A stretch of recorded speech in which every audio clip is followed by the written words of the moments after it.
Palavra no livro de Êxodo, capítulo 20, versos 4 ao 6.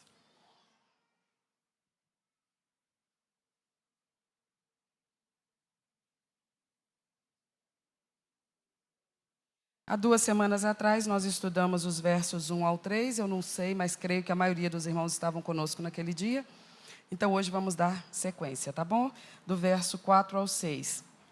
Não farás para ti imagem de escultura, nem alguma semelhança do que há em cima nos céus, nem embaixo na terra, nem nas águas debaixo da terra. Não te encurvarás a elas, nem as servirás, porque eu, o Senhor teu Deus, sou Deus zeloso, que visito a maldade dos pais nos filhos, até a 3ª e 4ª geração daqueles que me aborrecem. E faço misericórdia em milhares aos que me amam e guardam os meus mandamentos. Jeremias capítulo 10. Eu vou ler do verso 1 ao verso 5.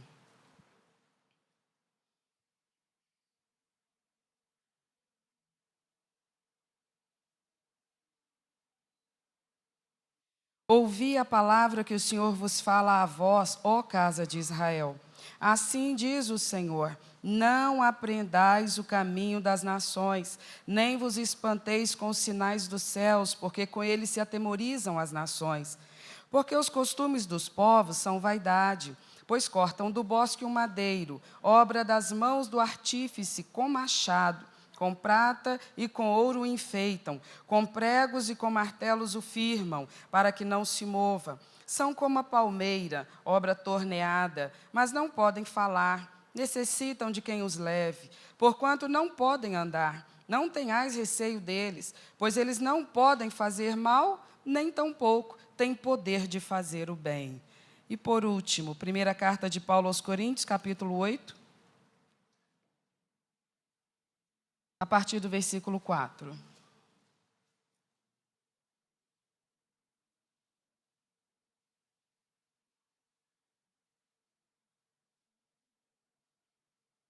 Assim que quanto ao comer das coisas sacrificadas aos ídolos, sabemos que o ídolo nada é no mundo, e que não há outro Deus senão um só. Porque ainda que haja também alguns que se chamem deuses, quer no céu, quer na terra, como há muitos deuses e muitos senhores, todavia, para nós há um só Deus, o Pai, de quem é tudo, e para quem nós vivemos, e um só Senhor, Jesus Cristo, pelo qual são todas as coisas, e nós por Ele. Mas nem em todos há conhecimento, porque alguns até agora comem, no seu costume para com o ídolo, coisas sacrificadas ao ídolo, e a sua consciência, sendo fraca, fica contaminada.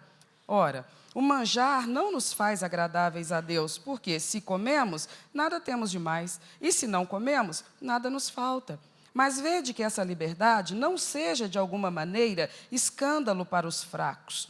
Porque se alguém te vir a ti, que tem ciência, sentado à mesa no templo dos ídolos, não será a consciência do que é fraco induzida a comer das coisas sacrificadas aos ídolos?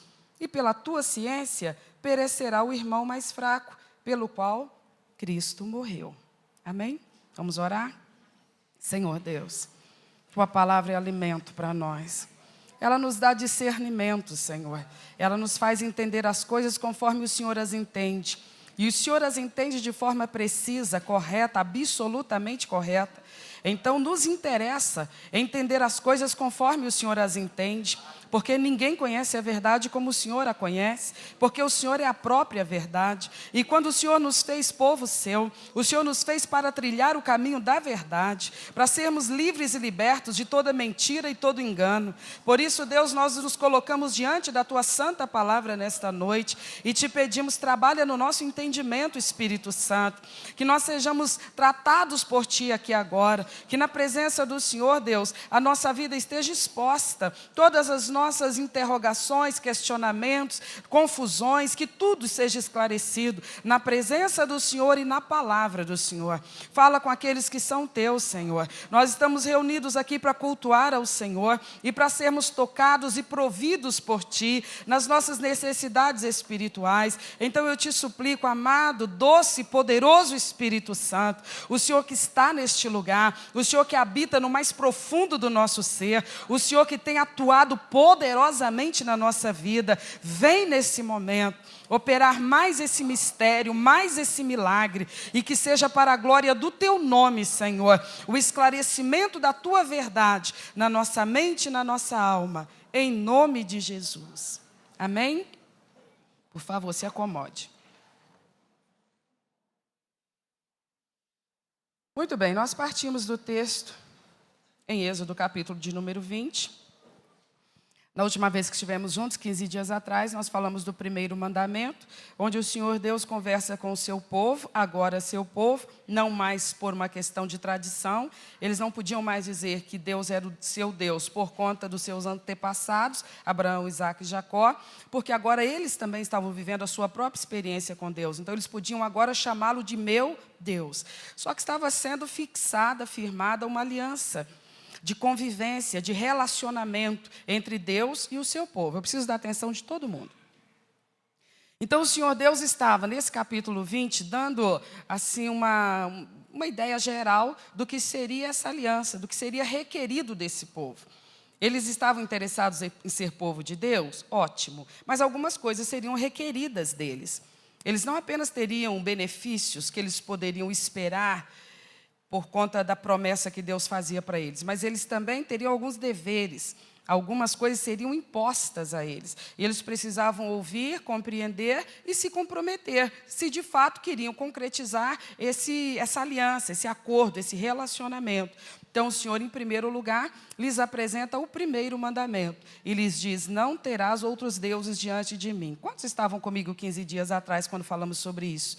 Então, naquela oportunidade, nós estudamos juntos esse texto e vimos que ali Deus estava estabelecendo algo absolutamente novo, inusitado na face da terra. Porque haviam tantas nações já organizadas nesse período e todas elas tinham essa característica da fé politeísta. Todas elas reconheciam várias divindades como seus deuses e a elas cultuavam e diante delas se prostravam. E agora, conversando com os seus filhos, libertados do cativeiro egípcio, o Senhor estabelece o monoteísmo. E então, a partir daí, Israel passa a ser a primeira e única nação na face da terra a se declarar absolutamente monoteísta. Só há um Deus. Isso era inovador para aquela oportunidade, por conta do que eu estou te falando. Todas as nações aderiam ao estilo, ao modelo politeísta. Mas essa era uma imposição do Senhor. E por que o Senhor impunha isso? Porque Deus é o Deus da verdade. Ele, sabendo a verdade, Ele não vai concordar que nós não saibamos a verdade. Ele é o único e verdadeiro Deus e Ele sabe disso. E Ele nos conta tudo aquilo que Ele sabe. Então, quando ajunta aquele povo para ser o seu povo, Ele coloca as suas verdades, que são absolutas e que são irrefutáveis. E o seu povo deveria compreendê-las e se adaptar a elas. Então, seguindo a esse primeiro mandamento, uma vez que agora o Senhor estabelece a fé monoteísta, agora Ele estabelece o culto monoteísta. Se há apenas um Deus, então não se pode adorar nenhuma outra divindade. Se só Ele é Deus, nenhum outro nome de Deus deveria ser pronunciado, invocado, aclamado, adorado, em nenhuma situação, em nenhuma oportunidade. Por que eles não deveriam fazer isso? Porque antes eles faziam por não saberem a verdade, mas agora eles sabiam a verdade. Aqueles outros nomes não se referiam a deuses, porque não há deuses. Deus só tem um, de verdade só tem um. Embora se creia no politeísmo, mas são ideias criadas pelo próprio homem, fomentadas pelo inferno, mas de verdade não há vários deuses, só há um Deus. E Israel o estava conhecendo agora, e esse único Deus estava dizendo: se há um só Deus, e vocês estão aprendendo isso, então é lógico que o próximo passo é adequar a sua adoração e o seu culto a essa verdade, a essa realidade. Se vocês entendem agora que só há um Deus, então não há como vocês continuarem com as suas práticas de idolatria. E o que consistia isso? A idolatria consistia na adoração e invocação a outros deuses. Então, o primeiro mandamento joga por terra isso. Ele tira a base, tira o fundamento da idolatria. Porque a partir do momento em que eles sabem que não há outros deuses, eles não deveriam ter nas suas casas ou adentrar os templos com altares preparados para o culto e a adoração a essas outras divindades, simplesmente porque agora eles sabiam a verdade. Elas não são de verdade. Elas não são verdadeiras. Ah, mas os egípcios os ensinaram assim. É verdade, eles aprenderam com os egípcios, uma nação fortemente politeísta, e eles aprenderam a reconhecer várias imagens como sendo representação de deuses, porque a idolatria precisa dos ídolos. A idolatria, ela ensina a realidade de várias divindades e representa essas divindades com os ídolos, que tem ali um formato de acordo com o culto que vai ser prestado, com a divindade que querem reconhecer, e diante desta imagem, os adoradores se prostram. Por que eles se prostram diante dessa imagem? Porque são ensinados que essa imagem representa a divindade, mas não só isso. Essa imagem também contém a presença mística da divindade. Então, eles estão se prostrando diante daquelas imagens que representam as divindades e esperando respostas, porquanto creem que nesta imagem está a representação do Deus suposto e também a presença desse suposto Deus. Como o Senhor Deus vem trazendo a verdade para a mente deles, de que não existe outro Deus, então não tem lógica existir a idolatria. Se não tem lógica existir a idolatria, que é a concepção de vários deuses, também não tem lógica de adorar ídolos, porque os ídolos só existem em função da ideia de que há deuses.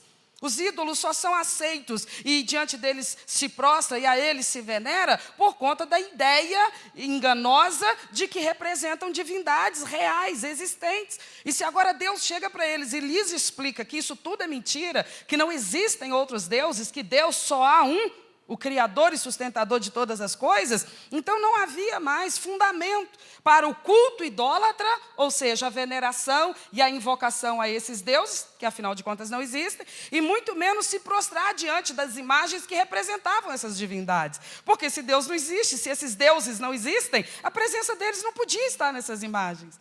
Então era perda de tempo. Era tudo perda de tempo, e mais, era uma desculpa para manter as pessoas cuja fé podia ser sincera, mas direcionada a objetos falsos, elas estavam então perdendo o seu tempo, anos e anos e anos e anos e anos de sua vida, invocando e se prostrando diante de deuses que na verdade não podiam ouvi-las, não podiam corresponder ao vazio existencial delas ou às suas necessidades cotidianas. Não podiam supri-las de proteção e provisão, que é o que se espera de um verdadeiro Deus.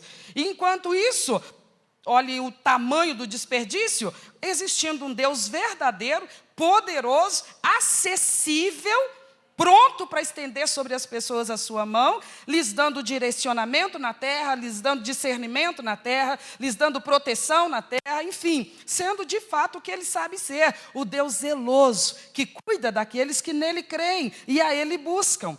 Então, essa forma pode parecer politicamente muito correta, porque as pessoas são livres para querer no que quiserem crer, pode ser politicamente correta. Mas o fato de ser politicamente correta, democraticamente correta, não transforma ela numa coisa eficaz. Pode ser eficaz por quê? Porque está construída em cima de mentira. Simplesmente porque não há outro, senão o Deus criador de todas as coisas. Amém, irmãos?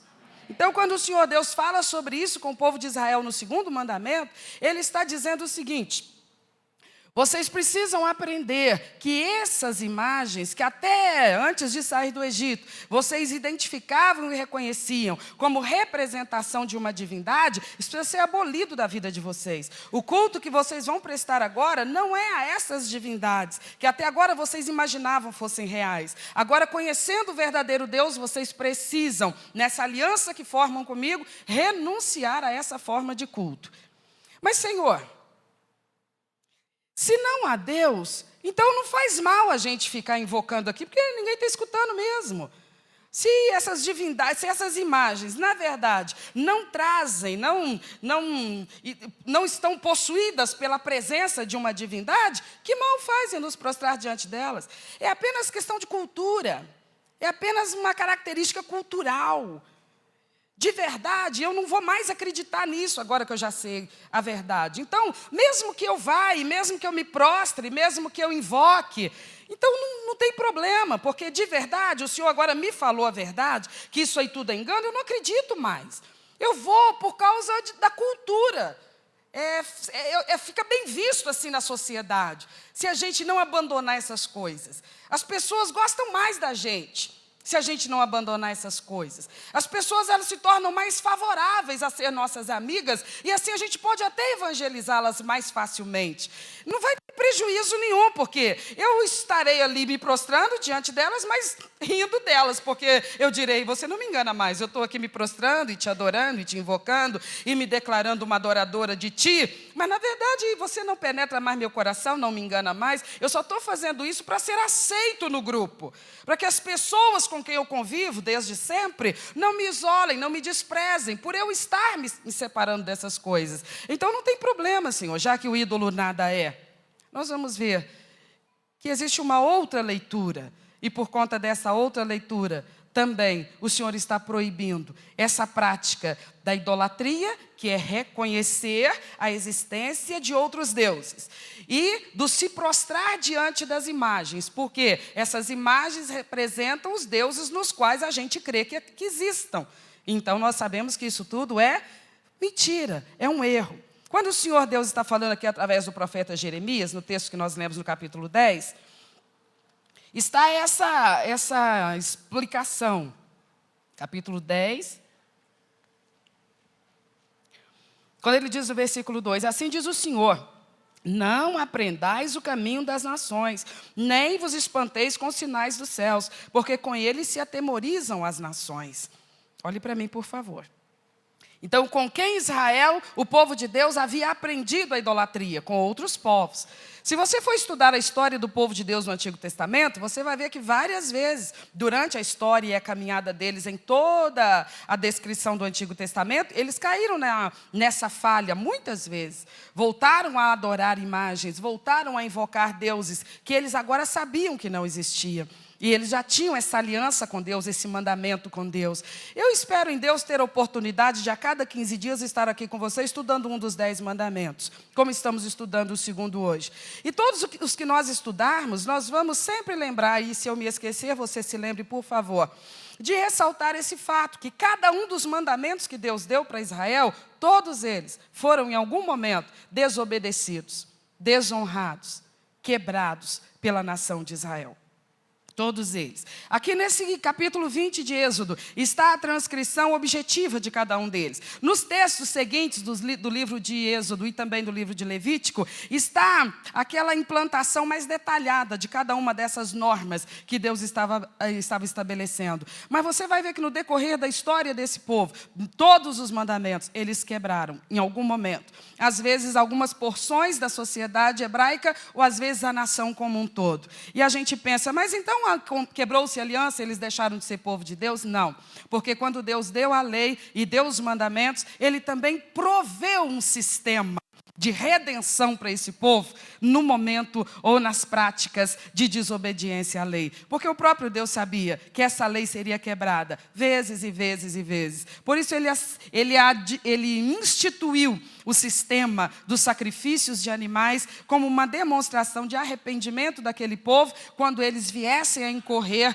em desobediência aos mandamentos da lei. O Senhor mesmo estabeleceu o sistema junto com a lei, Ele já entregou tudo de uma vez, porque Ele sabia que o povo cairia, não uma só vez, várias vezes, não em um só mandamento, em todos os mandamentos. Por isso Ele proveu um meio para eles serem redimidos e não serem fulminados. E isso tudo era transitório, é claro, porque essa dispensação lá do Antigo Testamento era um trato de Deus com o seu povo, daquela aliança. E logo depois viria esta aliança que suplanta aquela e que, portanto, coloca diante de nós um caminho de redenção superior àquele, porque agora o que nos redime não é a representação de sangue de cordeiros e touros e bodes, mas o sangue do verdadeiro Filho de Deus, o Deus que se fez homem, se fez carne, uma vez que Deus não morre, então ele se fez carne para ele poder morrer, para ser o sacrifício substitutivo, que iria definitivamente nos remir de todas as nossas imperfeições. Amém, meus irmãos?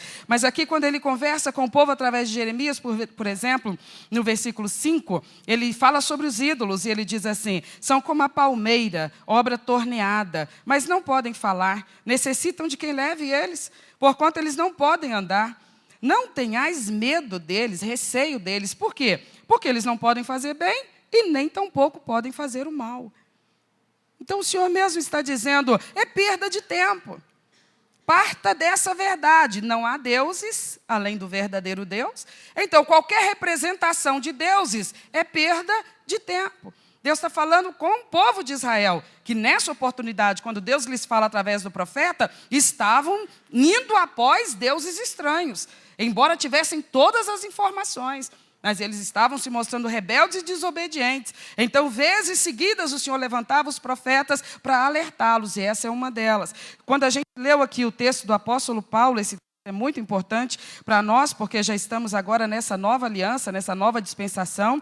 1 aos Coríntios, capítulo 8, que nós lemos, o apóstolo está falando daquelas pessoas que se convertiam agora ao cristianismo e eles estavam abrindo mão da sua fé politeísta também, agora já na nossa era, no nosso tempo, na era cristã. Então, eles vinham para o meio cristão e eles estavam procedendo de onde? De outras religiões igualmente politeístas. E eles não estavam aprendendo desde o ventre da sua mãe a ter uma fé monoteísta. Eles estavam vindo de práticas politeístas. Então, quando eles se convertiam, eles começavam a dizer, mas o que tem eu continuar frequentando aquelas festas? O que tem eu continuar participando daqueles banquetes? Que são homenagens e que são reverências àquelas divindades, que até antes da conversão nós criamos nelas. Qual que é o problema da gente continuar indo? Já que agora a gente sabe que não tem força naqueles ídolos, porque de verdade não há divindade por detrás daquelas imagens. Então, se a gente comer aquela comida a eles sacrificadas, não nos fará mal nenhum, nós não teremos nenhum prejuízo, porque nós não estamos de verdade fazendo um contato místico com Deus nenhum, já que deuses não existem. O único e verdadeiro Deus é o Senhor. Então, nos libere, Paulo, para que a gente participe. O Paulo, então, conversa com eles muito didaticamente e lhes diz, de fato, se você for lá e comer aquela comida sacrificada àquele ídolo, partindo desse entendimento de que o ídolo nada é no mundo, conforme Paulo está dizendo aqui no capítulo de número 8, então você vai comer aquela comida, ela vai entrar pela sua boca, vai ser digerida pelo seu organismo e aquilo que precisa ser expurgado será expurgado. Aquela comida não te fez nem mais santo e nem mais pecador, porque, de fato, aquele ídolo não é Deus, porque deuses não existem. Por outro lado, Paulo está explicando aos convertidos da cristandade, ele está dizendo, no entanto, se alguma pessoa que está começando a se envolver com o evangelho e está querendo ser resgatado agora por Cristo, e a obra de Deus está se iniciando na vida dessa pessoa, ela passar pela rua e te ver sentado lá, no templo pagão, e te ver lá participando da festa pagã, e te ver lá se alimentando do banquete oferecido a esses ídolos, ela vai ser prejudicada por causa da sua atitude. Porque você vai com aquela experiência com Deus e você vai com aquela convicção de fé e com aquela estrutura de conhecimento bíblico que você tem e você pode comer daquela comida e não te trazer nenhum malefício espiritualmente falando. Tá, mas e o outro que ainda não tem a base que você tem? Que ainda não tem a vivência espiritual que você tem? Que ainda não tem a cobertura espiritual que você tem? Que ainda não tem a autoridade espiritual que você tem? Para desfazer todas as coisas malignas que poderiam tocar a vida delas. Então ela vai se sentir segura de ir porque está vendo você lá. Você vai ser exemplo. Porque você é sempre exemplo. Seja para o bem, seja para o mal. Quando aquela pessoa vê você, que ela vê você lá na igreja, ela sabe que você é de muito mais tempo de igreja do que ela, que você inclusive trabalha na igreja, você é referência para ela lá na igreja, mas ela passa e te vê participando de alguma coisa que pode ser prejudicial à vida e à conduta e à edificação de um crente, ela vai se sentir segura para ir para lá, porque ela está vendo você lá. Então ali você vai ser um mestre dela, você vai ser uma pessoa que vai direcionar ela para alguma coisa que pode ser muito nociva para ela. Pode não ser para você, você pode ter estrutura para que isso não te prejudique, mas ela pode não ter a mesma estrutura. E ela irá por te ver lá. A sua conduta vai fazer com que ela se sinta confortável, fazendo o mesmo que você faz. Porque você é um irmão mais velho. Ela quer seguir o seu exemplo, o seu modelo. Ela acha que se você está indo é porque realmente não tem perigo nenhum. Aí Paulo diz, aí já é complicado. Aí você já vai estar prejudicando a obra de Cristo na vida daquela pessoa. Amém, meus irmãos? Então esse é um primeiro aspecto. Mas há um outro aspecto também. Porque o Senhor está proibindo a idolatria, a prostração diante de imagens. Então, o primeiro argumento é esse: o ídolo nada é. O ídolo nada é. Há um texto em Isaías em que o Senhor fala muito claramente, ele diz assim, o camarada vai lá no bosque e ele corta um tronco de uma árvore. Aí ele começa a picar aquela árvore. E ele vai usar para várias coisas. Por exemplo, ele vai usar toras daquela árvore para acender um fogo lá no seu quintal. E ali ele vai cozer o seu alimento. Ele talvez vai sair à caça e quando trouxer o seu animal imolado, ele vai assá-lo ali, cozinhá-lo ali para comer. Dar de comer à sua esposa, dar de comer aos seus filhos. Aquele pedaço de madeira favoreceu ele bastante, porque senão ele teria que comer a caça crua, mas por conta do fogo que ele produz com o uso daquela madeira, ele vai comer comida quentinha e bem cozidinha. Mas sobrou muita madeira, então o que ele faz? Ele pega um pouco dessa madeira que sobrou e leva para dentro de casa, e ele acende ela num cantinho lá, vai virar tipo uma lareira, porque as noites muito frias vão ser então a sua casa aquecida através daquela madeira que vai sendo ali queimada lentamente, produzindo um ambiente muito mais confortável dentro da sua casa. Mas ele vai olhar e pensar assim, nossa, ainda sobrou muita madeira, o que eu vou fazer para dar fim nessa madeira? Aí ele coça a cabeça, ele para e pensa, vou fazer um ídolo. Está sobrando material mesmo? Aí ele pega aquela tora de madeira que sobrou e ele começa a dar forma para ela, ele começa a trabalhá-la, ele começa a desenhar alguma coisa enquanto ele está produzindo o seu trabalho naquela madeira. E aí de repente ele constrói um altar, coloca aquela madeira e começa todas as manhãs a se ajoelhar diante dela. E diz para ela, por favor me ajuda, a partir de agora você é o meu Deus, me livra dessa preocupação, me livra daquele problema, me livra daquela outra ameaça. E ela vai se prostrar diante daquela imagem, considerando-a um Deus. Uma imagem que é apenas um toco de madeira. Então o Senhor está dizendo, a imagem não é nada. O ídolo não é nada. Por que o ídolo não é nada? Porque para ele ser alguma coisa, o que ele representa tinha que ser verdadeiro, tinha que ser de verdade. E não é verdade, não há outro senão o nosso Deus. Por que eu não me prostro diante de imagem? Por que aqui não há uma imagem? Porque o Senhor Deus não permitiu que fosse feita nenhuma imagem dele próprio. Porque não há artefato na face da terra digno de uma situação dessa. E o nosso Deus, ele é espírito. Ele não é representado por imagem nenhuma. Quando ele diz assim, vocês não se prostrarão diante de imagem, por quê? Porque é mentira. E Deus sempre primará pela verdade.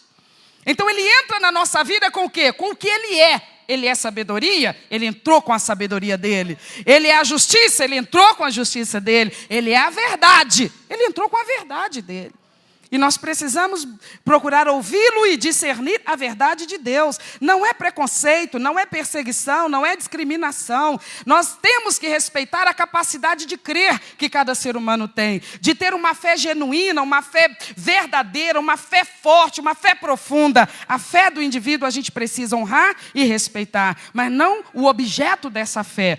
Se esse objeto é enganoso, está enganando, está tomando daquela pessoa a oportunidade que ela teria de direcionar essa fé para o Deus verdadeiro.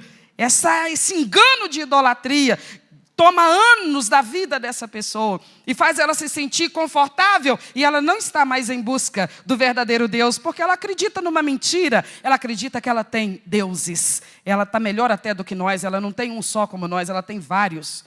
E por conta disso ela não busca o verdadeiro Deus e não aceita se ouvir falar daquilo que Deus está falando com Israel. Israel podia ter essa reação também.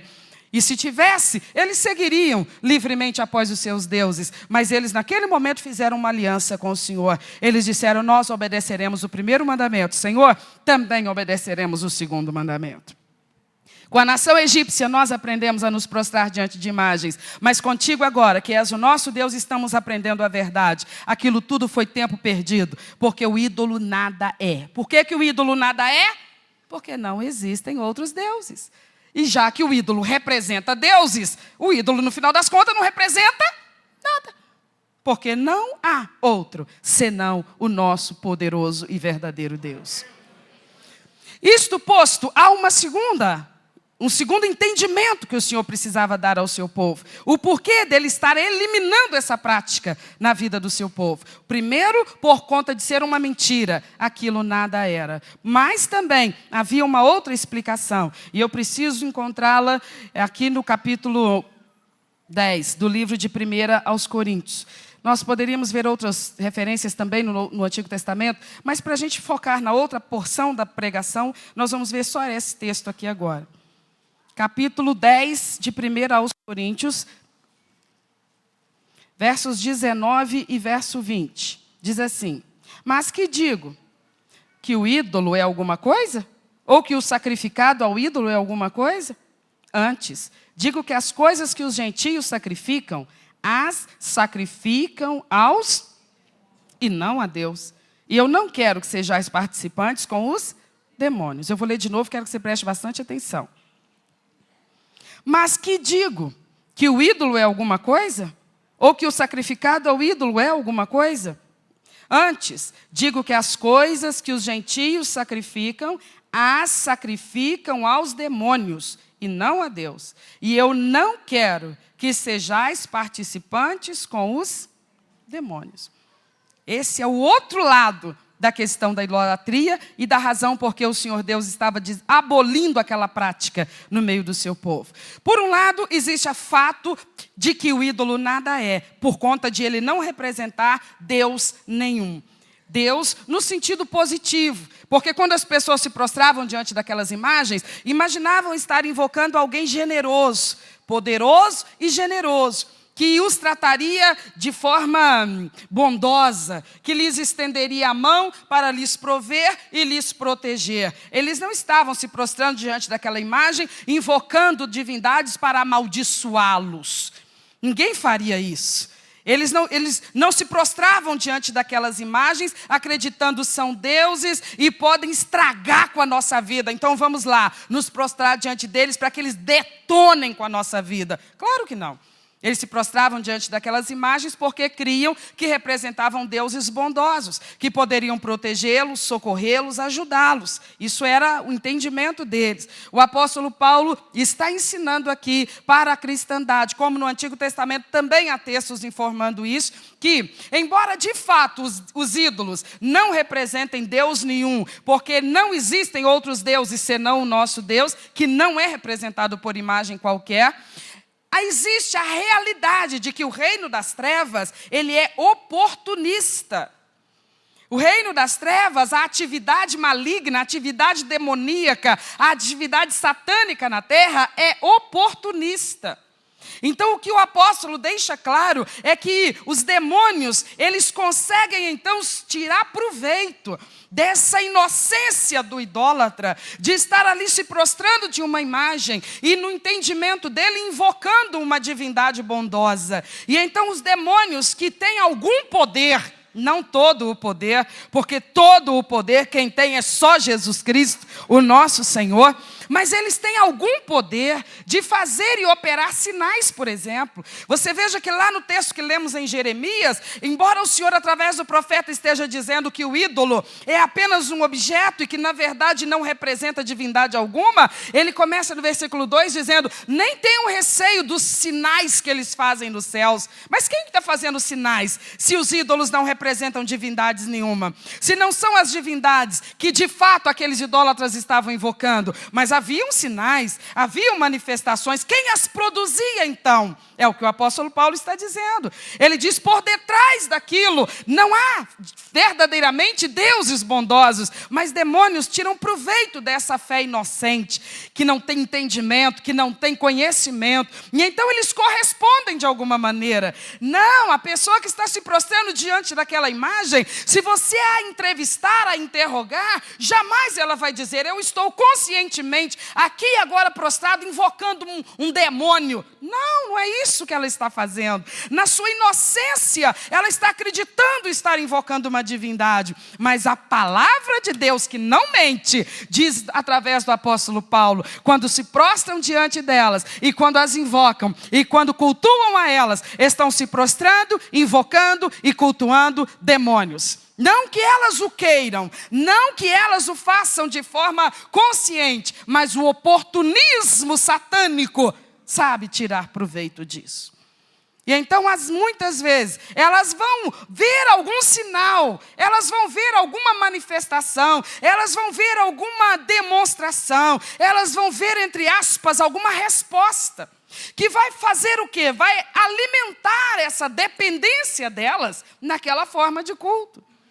E então elas vão ficar cativas desse engano, porque vão imaginar que funciona. Vão ter alguma evidência de que tem correspondência a sua invocação e o seu culto. Mas aquela é uma manifestação de demônios. Paulo está dizendo claramente. Quando se prostram diante daqueles ídolos e a eles cultuam e sacrificam, estão cultuando e sacrificando a demônios. Então, a segunda razão pela qual o Senhor Deus está abolindo o culto idólatra, a prostração diante de imagens. Como dizíamos há pouco, se o ídolo nada é, se de fato ele não representa divindade alguma, já que divindades não existem, divindade real só, o verdadeiro Deus, então que perigo há em se prostrar diante de uma imagem? O perigo é o oportunismo de Satanás. Qual que é o problema, então, de estar lá naquela festividade e de participar daquele banquete e de comungar naquele momento e de me alimentar daquelas coisas, se elas foram produzidas e oferecidas a divindades que no final das contas não existem? Qual que é o perigo, então? Não me fará bem, mas também não me fará mal. Poderá fazer mal por conta dessa outra questão, o oportunismo satânico. Então, num primeiro momento, lá em 1 Coríntios capítulo 8, o apóstolo está dizendo, não vá, não frequente, não participe, por conta da fé do seu irmão. Sabe por quê? Porque se você estiver lá ajudando a encher aquele salão que está cheio de pessoas reunidas para invocar e aclamar e cultuar e venerar aquela imagem, aquele ídolo, você está ajudando a fazer propaganda de uma mentira. Você está ajudando a propagar uma mentira. Você está assinando embaixo, você está concordando. Você está colocando a sua pessoa para endossar aquela prática. O pastor Roberto falou sobre isso naquela oportunidade em que eu falei sobre o primeiro mandamento, e ele citou a questão das festas juninas. E pode alguém imaginar, isso é preconceito contra outra religião, isso é perseguição. Eu estou te dando uma base bíblica para a coisa. Mas nós não temos o interesse nem o mecanismo para proibir ninguém de fazer absolutamente nada, porque não se serve a Deus debaixo de rigor de proibição humana. Nós servimos a Deus no conhecimento da palavra. Por isso estamos explicando, espero e quero crer, que bem claramente para que todos compreendam, para que quando você tomar as suas decisões cotidianas em relação à sua conduta e à conduta da sua família, você o faça com todo o conhecimento que nós pudermos te transmitir da verdade da palavra de Deus. Ah, pastor, mas mesmo assim, eu não tive como dissuadir minhas crianças e vou ter que levá-las e vou ter que ficar lá com elas. E o que o senhor vai fazer? Vai me expulsar da igreja? Jamais. O nosso papel não é esse. O nosso papel é transmitir a você a mensagem. E termos a consciência de que você a ouviu e a compreendeu. A sua resposta a ela não é responsabilidade nossa. É responsabilidade de cada um, diante daquele que enviou a mensagem. E quem é que envia a mensagem? O Senhor da igreja, aquele que nós chamamos de nosso Senhor. Quando o Senhor Deus conversa com o seu povo Israel, Ele está dizendo, isso é inegociável. Isso não é sugestão, isso é mandamento. Se vocês querem viver na minha presença, se querem ter aliança comigo, compreendam, primeiro mandamento, nenhum outro Deus além de mim. Fé monoteísta. Você não é uma pessoa adepta a vários cultos. Você não é sincretista. Você não é uma pessoa que pratica várias formas de culto. Porque simplesmente várias formas de culto compreende politeísmo. A crença na existência de vários deuses. Mas se você fechou uma aliança com Deus, isso significa que você entendeu e se submeteu a esta verdade absoluta e inalterável. Só há um. Só um. Não há mais do que um. Deus só há um. E seguindo pela lógica, se só há um Deus, só há um culto. Só há um a ser adorado, só há um a ser invocado, só um a ser aclamado, só um a ser venerado, só o único e verdadeiro Deus. Por que eu não vou mais? Por que eu não participo mais da adoração a outros? Porque eu estaria ciente de que isso é uma mentira, e eu estaria ajudando os que lá ainda estão sem essa consciência a continuar no caminho do erro e também a propagar esse erro, para que outras pessoas o sigam. E agora, tenho mais uma informação, que o oportunismo satânico tira proveito dessa ausência de conhecimento das pessoas. E por detrás daquela forma, às vezes tão inocente, de culto, quando a pessoa se prostra simplesmente para demonstrar alguma veneração e admiração e não sei mais o que, ela na verdade está ali massageando o ego de demônios e invocando a presença deles. Amém, meus irmãos? Quando a palavra de Deus nos fala a respeito disso, está proibindo isso lá em Israel e está proibindo isso para a igreja também. Palavras do nosso Senhor. Mas eu preciso, na segunda parte dessa reflexão com você, falar de um outro tipo de idolatria. Essa é mais sutil, sabe por quê? Porque ela não está direcionada para divindades. É um tipo de idolatria que ela não se direciona para divindades e ela também não faz uso de ídolos que representem essas divindades. Elas não são idolatrias cultuais. Diante delas a gente não se prostra, a elas a gente não implora nada. Elas não são ídolos cultuais, elas são ídolos da mente. Mas elas também são uma forma de dominação espiritual. E elas, inclusive, têm os seus propagadores também, os seus sacerdotes também. E elas ficam na sociedade procurando aqueles que serão cativos da sua forma de culto. O culto da mente e do procedimento, do comportamento. Nós poderíamos citar várias coisas, mas por conta do tempo, nós vamos falar apenas 3 delas. E vamos para o texto sagrado. Por exemplo, Mateus capítulo 6, versículo 24. Diz assim, se você não encontrou, você vê na projeção, só para a gente andar um pouquinho mais rápido. O Senhor Jesus está pregando o Sermão do Monte e ele fala assim: ninguém pode servir a 2 senhores, porque ou há de odiar um e amar o outro, ou se dedicará a um e desprezará o outro. Não podeis servir a Deus e a mamon, ou as riquezas. Então está colocando o dinheiro, está colocando a riqueza, está colocando o poder aquisitivo como ídolo, como um Deus na vida da pessoa. E ele está dizendo, é impossível você ter 2 deuses, porque Deus só há um. Só que dependendo do seu trato com o materialismo, dependendo do seu trato com a avareza, o dinheiro pode se tornar um ídolo na sua vida. Ele pode se tornar alguma coisa que toma de você mais dedicação do que a dedicação que você deveria estar oferecendo ao seu Deus. Ele pode ser uma coisa que toma o seu tempo de uma tal forma que não te sobra tempo para se dedicar ao seu Deus. Então o Senhor Jesus está falando isso de uma forma clara, mas eu também quero ler o que Paulo fala em Efésios 5:5. Onde ele concorda, como não poderia ser diferente, daquilo que Jesus está ensinando lá. Efésios 5:5, Paulo diz assim: porque bem sabeis isto, que nenhum fornicador, ou impuro, ou avarento, que é idólatra, tem herança no reino de Deus. Ele está dizendo que o avarento é o quê? O avarento é o quê?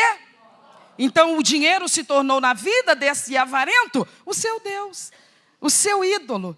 Não é alguma coisa representada por uma imagem, mas é um princípio de vida dessa pessoa. Olhe para mim, por favor. Se torna um princípio de vida para essa pessoa. Ele fica tão dependente, ele fica tão naquela situação de necessidade de acumular, porque dali vem a sua segurança. Ele sente que dali é que vem a sua segurança. Então ele obviamente precisa trabalhar, eu não estou falando isso, ele precisa trabalhar, ele precisa ganhar o seu dinheiro honestamente e com ele cumprir os seus compromissos e não ficar devendo a ninguém e suprir a sua casa. Isso está dentro do parâmetro bíblico. O que Paulo e Jesus estão falando é do que passa disso, é do que transforma a pessoa num submisso ao poder aquisitivo. A pessoa simplesmente, ela não consegue desfrutar do que ela tem, ela não consegue ser grata pelo que ela tem, os olhos dela não se fartam nunca, ela sempre precisa ir atrás de mais, e de mais, e ela nem desfruta do que ela compra, do que ela tem. Ela, às vezes, com muita honestidade, eu estou falando da forma mais positiva possível, com muita honestidade, com muito empenho, ela luta para ter o que ela tem. Só tem um detalhe, ela nunca se farta. Ela é escrava do ter. É uma coisa tão fora de propósito, que mesmo depois que ela tem, no final das contas, ela não tem tempo para desfrutar do que ela adquiriu. Era tão importante adquirir aquilo, mas ela não pode desfrutar do que ela adquiriu, porque ela já precisa adquirir um novo bem, um novo produto. Ela conseguiu ajuntar uma reserva lá no banco, e é importante que se tenha uma reservinha, não estou falando de fortuna, porque se nós quisermos juntar fortuna, nós vamos ter que viver 10 vidas nessa terra, né? Mas a pessoa, ela coloca um padrão para ela. Eu vou deixar lá uma reservinha de R$2.000. Vou deixar lá porque, no caso de uma necessidade, no caso de uma fatalidade, no caso de uma coisa imprevista, eu tenho onde lançar a mão. Porque se você precisar de uma certa quantia emprestada hoje, é difícil você encontrar um amigo que possa lhe socorrer. Não é verdade, irmãos? Porque a gente vive com o que a gente tem, a gente ganha para viver. Não é verdade? E se a gente cair na mão de um agiota ou na mão de uma financeira, aí é só o sangue de Jesus para ter misericórdia de nós. Porque sair de uma cilada dessa é meio complicado. Mas o Senhor Deus não está dizendo que a gente não pode trabalhar, que a gente não deve ganhar o nosso dinheiro e com ele adquirir os nossos bens. Não é disso que Jesus está falando. Não é disso que Paulo está falando. Eles estão falando de colocar o poder aquisitivo numa altura que não é justo que esteja ali. Porque haverão situações em que esse ídolo chamado materialismo, esse ídolo chamado ganância, esse ídolo chamado avareza, não vai poder resolver as nossas causas. O dinheiro resolve tudo, gente? O dinheiro resolve muita coisa, mas não é isso que eu estou te perguntando. O dinheiro resolve tudo? De onde vem o poder para resolver tudo na vida de uma pessoa? Só do nosso amado Senhor. Então o dinheiro tem que estar na nossa vida no lugar que é justo que ele esteja. Não mais do que isso. Não mais do que isso. Nós precisamos dele, é como as coisas funcionam na terra, é como se adquire bens na terra, bens que eu falo para o nosso sustento e provisão. Então nós precisamos trabalhar honestamente para adquiri-lo e administrá-lo com sabedoria. Mas ele tem que ficar no lugar que lhe pertence. Ele não é nosso Senhor. Nosso Senhor é Jesus Cristo. Amém? Eu preciso de outro texto com você. Efésios capítulo 4, você já está em Efésios. Versículo 19. Os quais, havendo perdido todo o sentimento, se entregaram à dissolução, para com avidez cometerem toda impureza. Paulo está descrevendo uma sociedade sem Deus. E ele está falando, sabe como é que essas pessoas fazem? Elas se entregam a toda forma de dissolução. Ele está falando do destempero e da indulgência sexual. Está falando da ausência de limites para a satisfação sexual. Ele está falando da liberação total e absoluta a título de alcançar a realização na vida sexual. E aí você olha que isso de fato vira um Deus, um ídolo na vida das pessoas. Porque por causa desses prazeres, pessoas abrem mão das suas famílias, abrem mão da sua dignidade, abrem mão da sua dignidade. Elas se sujeitam a perder valores que eles são essenciais para uma vida digna na face da terra.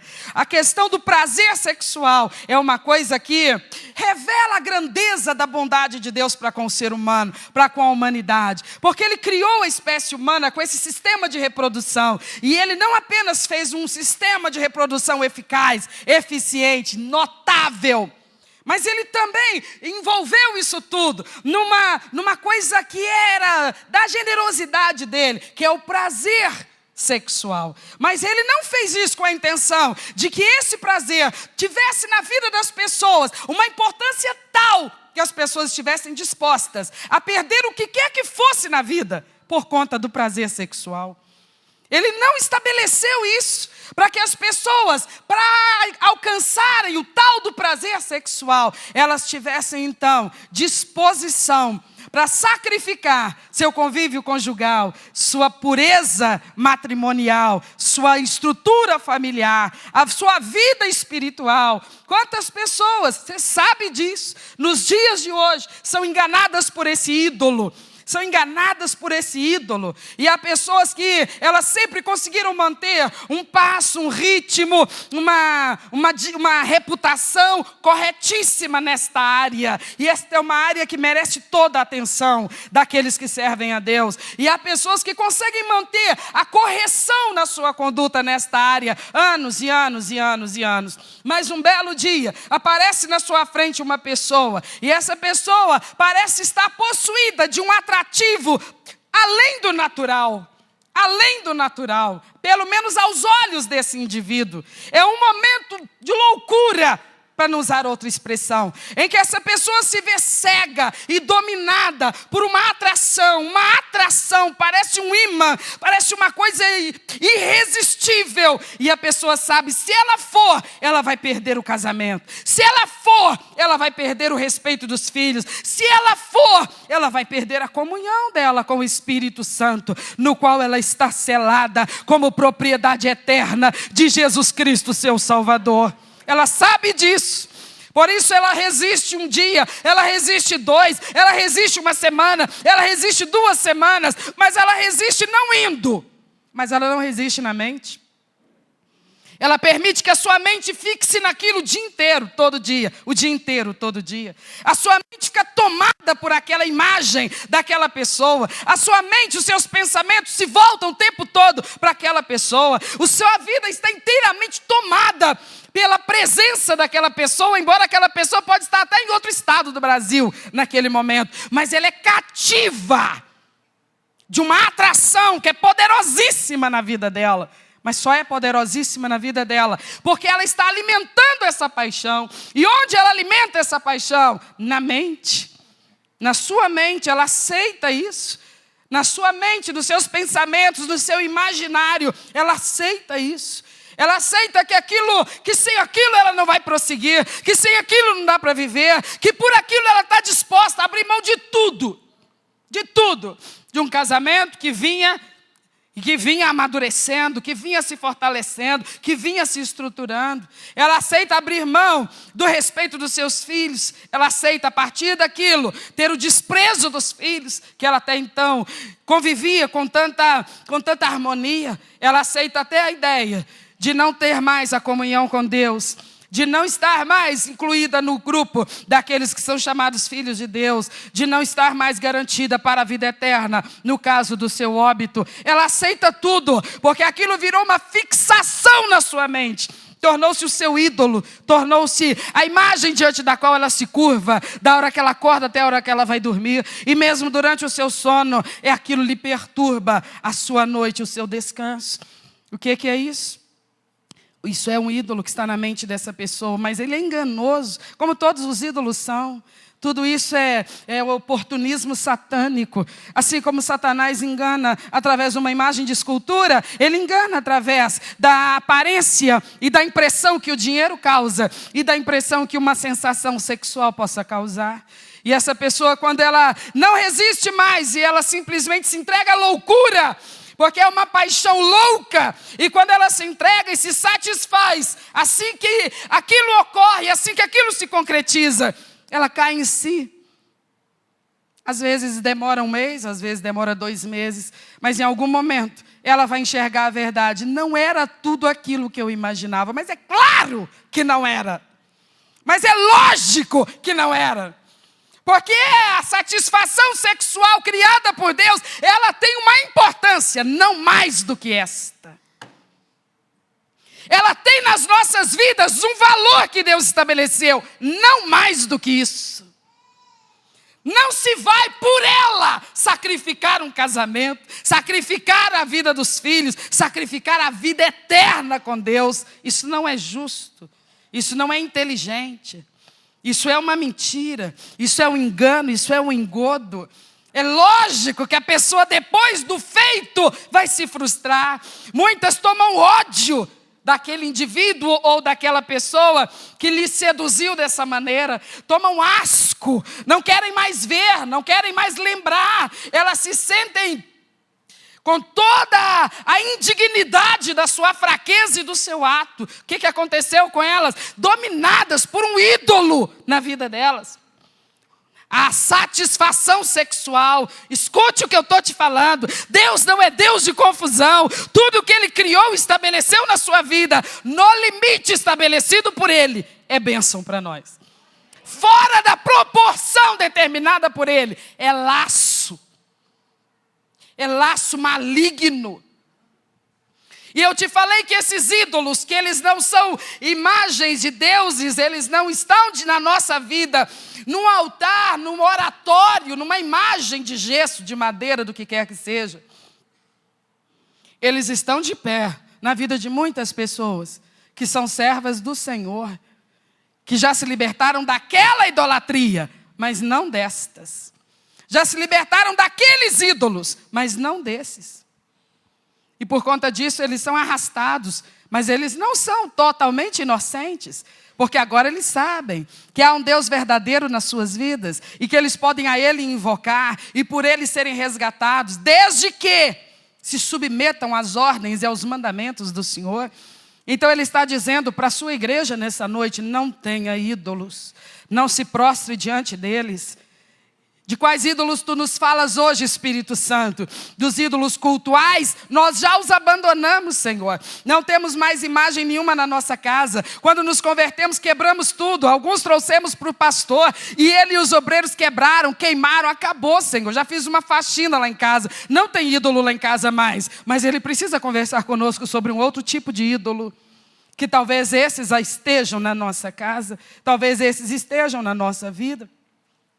E eles nos são apresentados por outras nações, que são pessoas que não conhecem a palavra, e para elas esse tipo de idolatria não tem nada de mais. Elas dizem para nós, e elas nos apresentam coisas para nos atrair para aquela adoração. Por vezes um colega, parece que inocentemente, ele nos dá uma pista, ele fala assim, você já assistiu o filme tal? E você cai no laço. Você deveria dizer, não, eu não assisto esse tipo de filme. Mas você nem assistiu, você não sabe que tipo de filme. Mas eu imagino que não seja coisa que o valha. O meu tempo é reservado para as coisas que me edificam. Mas a gente é muito educadinho. Eu não estou dizendo que você tem que ser grosso com as pessoas. Eu estou dizendo que você tem que ser definido. Jesus falou, se eu falar tem que ser sim, sim, não, não. E o mundo não está entendendo o nosso não. Porque toda hora aparece uma porcaria para apresentar para os servos de Deus. E nós ficamos cheios de cuidado para que esse não seja muito duro, muito direto, muito ofensivo. Jesus falou, toma jeito. Seja definido. Se eu falar tem que ser ou sim ou não. Quando você falar sim, significa sim. E quando você disser não, vai significar pronto, acabou. É isso que Jesus diz. Mas o abençoado do colega vem e fala, não, assiste, eu te dou o DVD, leva. Não, leva. Não, leva. Eu gravei para tu, eu tenho certeza que você vai desestressar assistindo isso. E você leva para dentro da sua casa. E numa hora que não está fazendo nada, você poderia fazer tanta coisa. Nessa hora que não está fazendo nada, a gente podia sentar com a família para bater um papo, a gente podia chamar todo mundo para julgar alguma coisa, brincar de alguma coisa, o marido, a esposa, os filhos. A gente podia sair para um passeio, só para uma caminhada, perder umas calorias. A gente nem tem caloria para perder, né? Mas a gente ia só para estar junto, só porque não está fazendo nada. Mas ao invés disso, o que a gente faz? Eu vou ligar, o cara disse que é legal, deixa eu ver que filme é esse. E ali você vai ver a propaganda explícita de um dos deuses que domina a modernidade. O Deus do sexo, a pornografia. Você não percebe, mas naquele momento você vai ser fisgado. Porque Satanás é oportunista. Do mesmo jeito que ele engana com os ídolos cultuais, ele engana com os ídolos da mente. Mas ele não deveria conseguir enganar filhos de Deus. Por que ele consegue? Porque, das duas, uma, ou nós não nos debruçamos no texto sagrado para identificar as verdades e os limites de Deus para a nossa vida, ou mesmo os conhecendo, não nos comprometemos em obedecê-los. Daqui a pouquinho nós vamos participar do pão e do cálice, que representam o corpo e o sangue do Senhor. E o que eles representam, afinal de contas? Apenas um corpo que foi exposto no madeiro e por fim veio a falecer? Representa mais do que isso. Representa o que o levou para aquela cruz. E o que o levou para aquela cruz não foi outra coisa senão a obediência ao Pai. Então, quando eu participo do cálice e participo do pão, eu estou dizendo, eu comungo com Cristo, meu Pai, nesse princípio da obediência ao Senhor nesta terra, a qualquer custo. A Ele custou a vida exposta no madeiro. Eu não sei o que eu vou ter que pagar por isso. Talvez eu vou perder amigos, talvez eu vou ser taxado de tantas coisas. Se esse for o preço, esse preço pagarei. Mas se participo da ceia nesta noite, Senhor, participo diante do Senhor. E quero com isso te dizer uma coisa.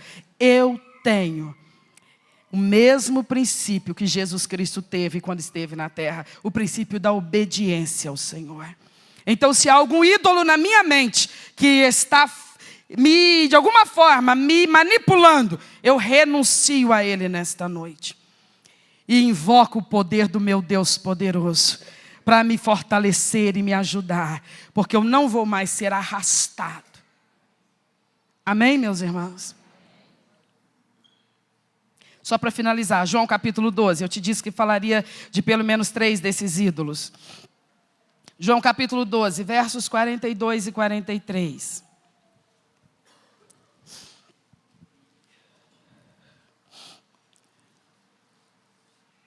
42 e 43 do Evangelho de João, capítulo 12. Apesar de tudo, até muitos dos principais creram nele, mas não o confessavam, por causa dos fariseus, para não serem expulsos da sinagoga. Por quê? Porque amavam mais a glória dos homens do que a glória de Deus. Há um outro ídolo aí na mente das pessoas. Todos os padrões que o mundo e a sociedade estabelecem para que uma pessoa seja admirada, todos eles são contrários ao sistema de vida que Deus estabelece para o seu povo. O sistema mundano de viver é assim. Ele prima por padrões que vão contra o caminho da santidade que Deus estabeleceu para nós, que somos o seu povo na face da terra. Então o texto aqui, o Senhor Jesus está falando de pessoas que eram fariseus e tiveram a oportunidade de ouvir o evangelho da boca do próprio Salvador. Compreenderam a mensagem, olhe para mim por favor. Compreenderam a mensagem, entenderam as verdades do reino. E eles estavam assim, receptivos para a palavra. Ótimo, ótimo. Durante as pregações inteiras, atentos. Sabe, como quem está ali ávido por aquelas palavras. Mas no final da ministração, tinha que dar uma resposta. Ou se comprometer ou não. E a resposta deles era sempre de recuar, sempre recuar. Eles nunca se comprometiam. Eles nunca declaravam publicamente que agora eram seguidores de Cristo. Qual que era a razão disso? Se não era mais ignorância, porque agora eles tinham ouvido, eles tinham entendido. Eles agora conheciam a verdade. Não era ausência de fé, porque eles estavam crendo em Jesus Cristo. Nas coisas que ele falava, nas coisas que ele ensinava. Por que insistiam então em não se unir e se comprometer com ele? Jesus explica por quê. Porque eles não queriam ser rejeitados pelos seus iguais. Eles não queriam perder a fama. Eles não queriam perder a posição social. Eles não queriam perder a admiração das pessoas, a aprovação das pessoas. Por isso, e de fato isso eles não perderam. Eles mantiveram isso, porque isso era o Deus deles, isso era o ídolo deles. Mas eles perderam aquele que era o único, que de fato merecia essa reverência e essa prioridade na vida deles. Eles não se comprometeram com Cristo para não perder a amizade de pessoas. Não perderam a amizade daquelas pessoas, mas perderam a oportunidade de salvação em Cristo Jesus. E esse é um dos grandes e piores ídolos que há na mente das pessoas. Quantas pessoas há, talvez esteja hoje falando para alguém aqui, que durante anos tiveram oportunidade de se entregar para Cristo, de se comprometer com o Evangelho, de se unir à causa do Senhor, porque não é de hoje que o Evangelho lhes é apresentado. Vezes sem conta no passado isso aconteceu, e elas ouviram, entenderam e compreenderam que esse era o caminho, que isso era o correto. Por que não vieram antes? Por que não vieram antes? Porque talvez não vieram até hoje? Tão somente por isso. Talvez não seja o ídolo na mente deles o dinheiro, talvez não sejam gananciosas, talvez não seja o ídolo na vida deles a promiscuidade, uma vida de atividades sexuais ilícitas, sem limite, sem padrão, sem regra. Talvez não seja nada disso. Talvez o que as detém seja isso aqui. Elas precisam da aprovação dos outros. Elas não podem viver sem as pessoas lhes amarem, lhes aplaudirem, lhes admirarem. Elas se alimentam disso, da simpatia das pessoas, sabe, da bajulação das pessoas. Elas não podem ser expurgadas do grupo ao qual elas estão acostumadas desde sempre, desde sempre. Então elas recuam da fé para não perder amigos, para não perder admiração. Irmãos, muitas pessoas perdem a sua experiência com Deus por causa disso. Porque colocam as pessoas, as amizades, os outros relacionamentos acima da sua experiência com Cristo. Que o Espírito Santo tenha nos alertado nesta noite. Que nós tenhamos entendido a palavra do Senhor. Amém, meus irmãos? A ordem para Israel era a mesma para nós. Se a fé é monoteísta, o culto também é. Mas para nós tem alguma coisa a mais. Ali ele estava falando objetivamente de quebrar os ídolos e não mais se prostrar diante deles nos seus cultos. Conosco, além de falar disso, ele também está falando de outros ídolos que podem estar conduzindo o nosso comportamento na terra hoje. Princípios que nós absorvemos dessa sociedade e que estão comandando o nosso comportamento, a nossa atitude na terra hoje. O Senhor Deus está dando uma ordem para todos? Não, só para quem é povo dele. Deus está dando uma ordem aqui nesta noite. E eu vou te falar que essa ordem é para todos os ouvidos que me ouvem aqui agora? Não, não. Essa ordem é apenas e tão somente para aqueles que de fato são povo de Deus, assentados aqui dentro agora. Só para esses. Quaisquer outros vão sair daqui balangando o beiço e contradizendo vírgula por vírgula do que foi ministrado. E levantando teses e teorias e argumentos. E tentando embasá-los em textos bíblicos também. Para dizer ou dizer tudo o que você acaba de ouvir. Mas quem é povo de Deus de verdade, escuta a voz do seu pastor e sabe, Deus não está brincando. Ele está nos dando um comando importante aqui nesta noite. Você já deu jeito nos ídolos cultuais, quebrou aquelas imagens de idolatria, tudo, eliminou isso da sua vida. Parabéns para você. Mas ele está falando de alguma coisa a mais conosco aqui agora. Ele está dizendo, cuidado. Os ídolos que dominam a mente desse mundanismo que impera aí fora, eles estão atrás de tu, eles estão atrás de mim. Eles estão procurando mais adoradores, mais adoradores, mais adoradores. Que nós nos guardemos para um só, para Jesus Cristo, nosso Senhor. Que olhemos para nós mesmos e nos avaliemos. Como é que tem sido o nosso comportamento na terra. A maneira como nós temos agido nos dirá se nós estamos nos sujeitando a esses deuses da mente. E se estamos, eu não vou dizer que Ele está nos falando dessa forma hoje, porque Ele queira nos fulminar, porque se quisesse, Ele não falaria mais conosco. Quando Ele desiste de pelejar com uma pessoa, Ele simplesmente para de falar com ela. E Ele libera ela para seguir o seu próprio coração, cujo caminho será sempre de distanciar essa pessoa do verdadeiro Deus e da salvação. Mas se Ele está falando conosco aqui agora, é porque Ele tem a intenção de tratar e de curar e de libertar. Mas Ele não fará isso sem que nós nos comprometamos com a palavra dEle. Ouve, Israel, o Senhor nosso Deus é o único Senhor. Ouve, igreja, o Senhor Jesus Cristo é teu único Senhor. Anda pelo caminho que Ele marcou para você, igreja, não o caminho que o mundo segue. Fica de pé no seu lugar. Qual que é o problema de lidar com dinheiro? Qual que é o problema de lidar com sexo? Qual que é o problema de lidar com a aprovação das pessoas? Nenhum, desde que tudo isso esteja dentro dos moldes bíblicos. Porque na nossa vida, ninguém é mais importante do que o nosso Deus. Porque se nós somos livres e libertos de qualquer tipo de idolatria, nada nos separa do amor de Deus. Antes de fechar seus olhos para orar, olhe para mim e ouça isso.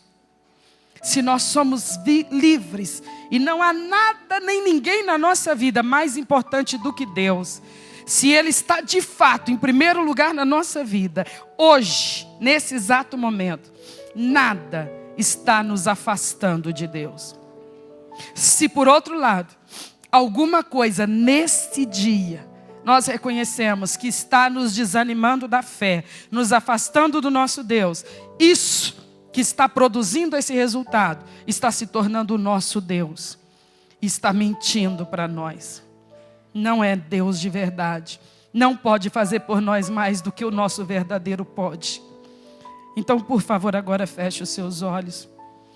O texto da Bíblia diz: examine o homem a si mesmo. Eu preciso servir a esse Deus vivo, de uma maneira viva. Eu preciso estar na presença dEle, não adormecido, mas despertado.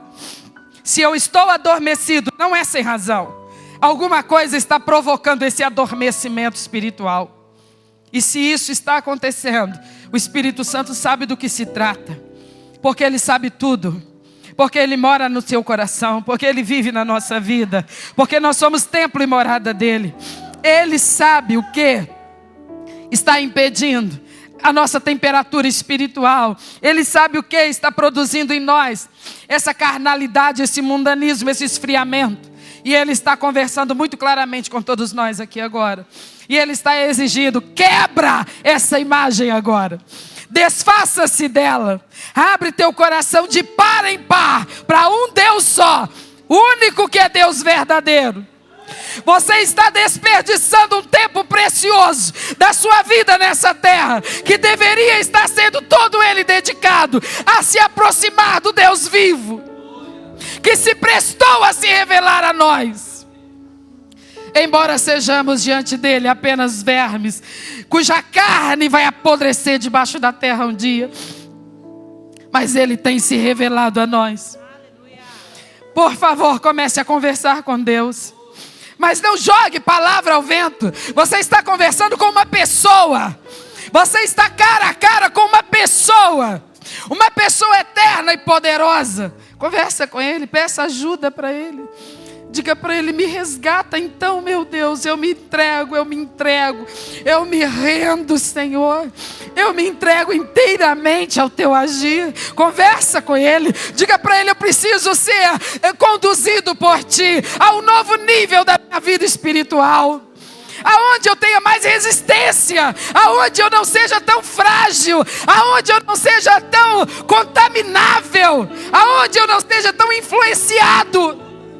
Ora, igreja, porque o Deus vivo que nós servimos é poderoso para quebrar altares aqui nesta noite, para destruir fortalezas aqui nesta noite, para libertar a mente cativa aqui nesta noite, para que eu e você compreendamos: Deus tem o melhor para nós, do jeito de Deus é o melhor jeito, do jeito de Deus é o jeito que dá certo.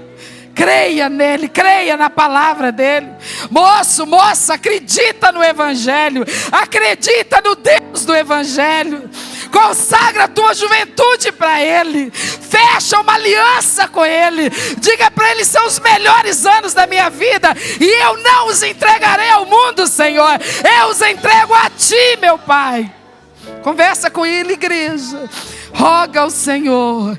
Roga ao Senhor. Diáconos, pastores, se posicionem. Nós vamos daqui a pouquinho iniciar a ceia. Mas agora você ora. Você ora. Você se derrama.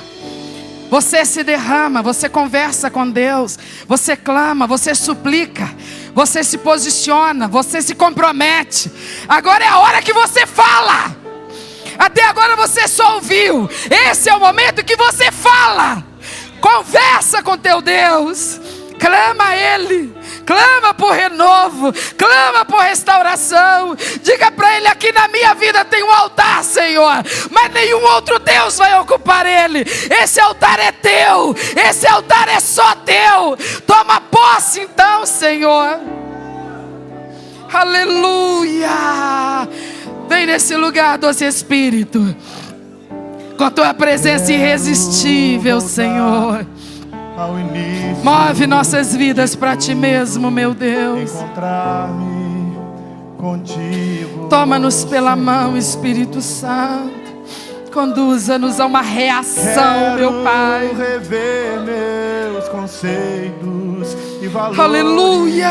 Eu quero reconstruir. Ore, conversa com Deus. Pede mais uma oportunidade. Vou regressar ao Aleluia. Vou ver as primeiras obras. Fala para Ele, fala para Ele. Se for de coração, eu me arrependo. Fala para Ele, se for de verdade. Senhor, me arrependo, Senhor. Eu quero voltar ao primeiro amor, ao primeiro amor. Eu quero voltar a Deus. Eu quero. Aleluia! Ao primeiro Aleluia! amor, ao primeiro amor. Eu quero voltar a Deus. Faz esta obra, Espírito Santo. Traz de volta, Senhor. Traz de volta aqui e agora. Esse menino, essa menina. Esse senhor, essa senhora. Traz de volta, Deus. Traz de volta a fome pela tua presença, Pai. Doce Espírito de Deus.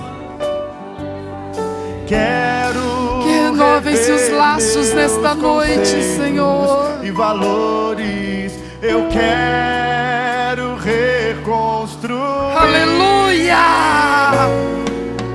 Vou regressar. Toma-nos pela mão, conduza-nos, Senhor. Vou ver as primeiras. Aleluia! Senhor, oh Deus, eu me arrependo. Poderoso Senhor, Deus, me arrependo, Senhor, me arrependo, Senhor. aleluia! Eu quero voltar ao primeiro amor, ao primeiro amor. Eu quero voltar a Deus. Eu quero voltar ao primeiro Aleluia! ao primeiro amor. Eu quero voltar a Deus. Põe a sua mão no seu coração. Põe a sua mão nesse coração. Está sentindo ele bater aí? É a vida no seu corpo. Ele é que está fazendo isso. Ele está te dando tempo. Ele está te dando oportunidade. Enquanto essa vida pulsar aí, você ainda tem tempo, tem chance, tem oportunidade de se voltar para o seu Deus e dizer: eu não quero outro, Senhor.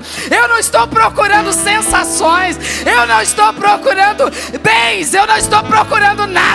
O que eu procurava eu já achei. Eu achei a presença do Senhor. Eu achei a comunhão com o Senhor. Conversa com Ele, igreja. Diga para Ele: enche-me de Ti, Senhor. Diga para Ele: encha-me de novo, meu Deus. Diga para Ele: eu preciso de mais.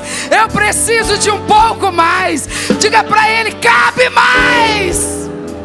Aleluia! Toca tuas filhas, Senhor. Toca teus filhos, Pai. Ao primeiro amor, eu quero voltar a Deus. Eu quero voltar ao primeiro amor, ao primeiro amor. Eu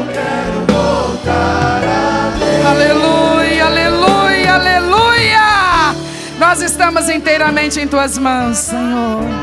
Totalmente entregues, totalmente rendidos. Oh Espírito Santo, passeia nesse lugar agora, Senhor. E eu quero que a tua mão divina e poderosa toque algumas cabeças aqui dentro agora. Toque algumas cabeças aqui dentro agora. Homens e mulheres de Deus, moços e moças, que são vasos escolhidos do Senhor e que talvez estivessem esmorecidos ou quase arrastados pelas falsidades desse mundo. Mas agora, Deus, eu quero uma libertação na mente. Uma libertação na mente.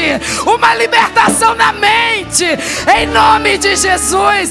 Toca, doce Espírito de Deus, toca para libertar, toca para libertar, toca para curar, toca e quebra, quebra, quebra as correntes, Senhor, quebra os sofismas, quebra os enganos, quebra as mentiras, quebra as filosofias que tentam afastar de Ti. Age, Espírito Santo, age, Espírito Santo, age, doce Espírito, na vida da Tua igreja, Senhor. Traz renovo, traz libertação, opera Teu milagre, Senhor. Teu milagre, Senhor. Oriande canta laios. Tu és tudo que eu preciso, Pai. Tu és tudo que eu preciso, Deus. Doce Espírito de Deus, amado, amado, amado Espírito de Deus, nós te adoramos, Senhor. Nós engrandecemos Teu nome. Oh, maravilha de Deus, maravilha de Deus. Aleluia, aleluia. Doce Espírito de Deus, Ele está nesse lugar. Oh, maravilha. Você vai se sentar, é só isso que vai acontecer, porque você vai continuar nesse espírito de oração, de adoração, com liberdade para abrir seu coração diante dele. Os pastores, os diáconos, por favor, se posicionem. Nós vamos passar ao serviço da Santa Ceia nesse momento, mas eu quero que você participe dessa Santa Ceia, adorando ao seu Senhor. Aleluia.